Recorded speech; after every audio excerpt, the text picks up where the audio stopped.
What is psychosis and what can cause this? So psychosis in short is a break from reality. When you hear somebody say that they're hearing voices, they're hallucinating, or they're seeing things that are not there, or they have these fixed false beliefs, which we call delusions. All of that falls within the realm of psychosis. And psychosis is a symptom that you can see in conditions such as schizophrenia, schizoaffective disorder, or bipolar disorder. And you can even see psychosis in depression as well. So you can see psychosis along the spectrum of many different mental health conditions. And what causes this? So people have to understand that, take schizophrenia for example, 1% of the population here in the United States. Now, if you're Mickey Ficky in England, I don't know what the stats look like, but at least right here in the United States, 1% of the population has schizophrenia. So if you have schizophrenia, there's a good chance that you may experience psychosis from time to time. But one of the biggest reasons why people experience psychosis is because of substance use. And this can be drugs that you are prescribed, like steroids that you're prescribed, by your doctor. It can cause psychosis sometimes. These things happen. Let your doctor know, handle it, boom, you're good, move forward. One of the biggest reasons behind psychosis that I'm seeing is substance use, primarily cannabis, THC, marijuana. And we have this argument all the time online. I get DMs from so many people and they say, Dr. Kojo, like, you must be, you're receiving money from pharmaceutical companies, or why are you telling us to like quit marijuana? Like, why should we stop smoking?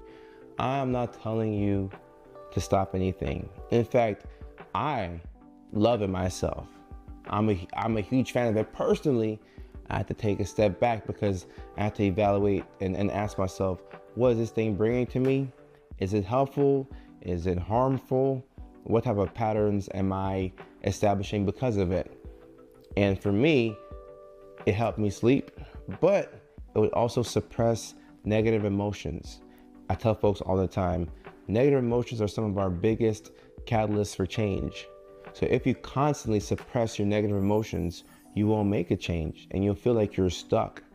And I'm not telling people to stop smoking for forever. I'm not telling you to stop smoking for the rest of your life.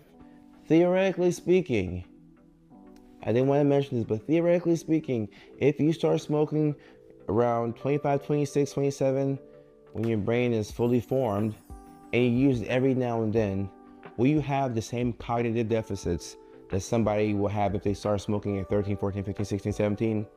No. So technically you'd be better off. I'm not saying that if you start smoking at 25, 26, you can do it as much as you want, but I'm saying that the thing that I worry about is the interference with the brain development for kids who start at 15, 16. So if you start later in life and you use it sparingly, could you be okay? I could see a situation where you could be okay. But you have to understand that not everybody has the same genetics. If you are genetically predisposed to schizophrenia, schizoaffective disorder, and or bipolar disorder, you may go into a psychotic episode because of cannabis. And also, I've seen some studies recently that have said, even if you are not genetically predisposed to schizophrenia, cannabis use, especially for those kids in those formative years, the teenage years, they're so important, especially for those kids. It could increase the risk of things like schizophrenia, schizoaffective disorder, and bipolar disorder with psychosis, but mainly schizophrenia and schizoaffective disorder. So I say all of this to say, you have to regulate your use of substances, whether it's alcohol, which could also cause psychosis too, cannabis, whatever it is. You have to ask yourself, this substance in this present moment, what is it bringing me? What is it taking away from me? And do I want to use this in the future or even now? I tell people all the time, there's nothing wrong with using a little bit of alcohol here or smoking. Theoretically, if you don't use any of it, would your health be better? Yes, I gotta say that. And at one point, we didn't know cigarettes were bad for us until we had many years of evidence. And they were like, you know what? I don't think cigarettes are good for us. I don't think this thing is healthy. I feel like we've started to do the same thing with alcohol as of late, where people are like, oh, you can get a couple of drinks here and there, and you can drink here, you can drink there. And more evidence has come out, and it's apparent now that alcohol is probably not the best thing for you. And then you get to the cannabis conversation, and folks will say, I'd rather smoke than drink. I do agree with that. I agree with it, but that's not the point. The point is everybody has different needs, and based off of what your goals are, based off of how your genetics stack up, based off of what you want to accomplish in life, how old you are. I have to stress, especially for the kids. I've had so many patients who told me that they've started smoking at 11, 12, 13. Now, when you start at that age, I'm definitely concerned. I don't know what else to say. I'm definitely concerned at that age. If you start smoking later in life after your brain is developed, I'm not that concerned. At that point, it's like, oh, we'll educate you on the risks and benefits, and you can make the decisions that you want to make for yourself. But especially when you start very, very young and you interfere with the brain's development, that's why I think people are especially vulnerable. So it's a bit of a talk/small rant on psychosis and different substances. And my thing is, I'm not a fan of telling people what to do. And I'm not going to say go cold turkey or, and if you watch my content, I talk about the tea breaks, the tea break series. A lot of times people will do tea breaks, we're out here in California, in Los Angeles. Folks will take tea breaks and then they'll get back to it and they'll take a tea break again. And I've seen people do well with that. But just because one person did well with that doesn't mean that you may do well with that. So you have to really sit down, lock in, and ask yourself, is this thing helping me? Is this thing hurting me? Where do I want to go?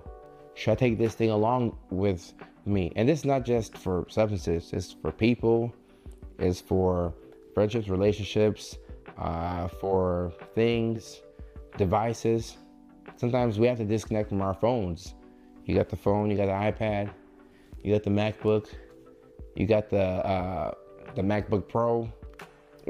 So many different devices that we have, and it makes it hard for us to be present and to just sit there in discomfort and to sit there in uncomfortable situations and to get better over time.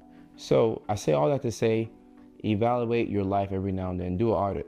See where I'm at. Am I okay with that? The people that are in my life, do I like them? The places that I go to, do they serve me? And what you'll find is whenever you make these hard decisions, and I always say that we are always a couple of decisions, 3 or 4 decisions away from a dramatically better life. A much, much, much better life. But we have to sometimes say no to ourselves. Just do a quick audit and figure out where do we want to go and where are we at the current moment and what's the gap between that. So that's my rant on psychosis, substances, where we want to go in life, and hopefully you were able to extract something from this. If it doesn't apply to you, that's cool. But if it does, hopefully it's been something that's been helpful for you and you can share it with a friend.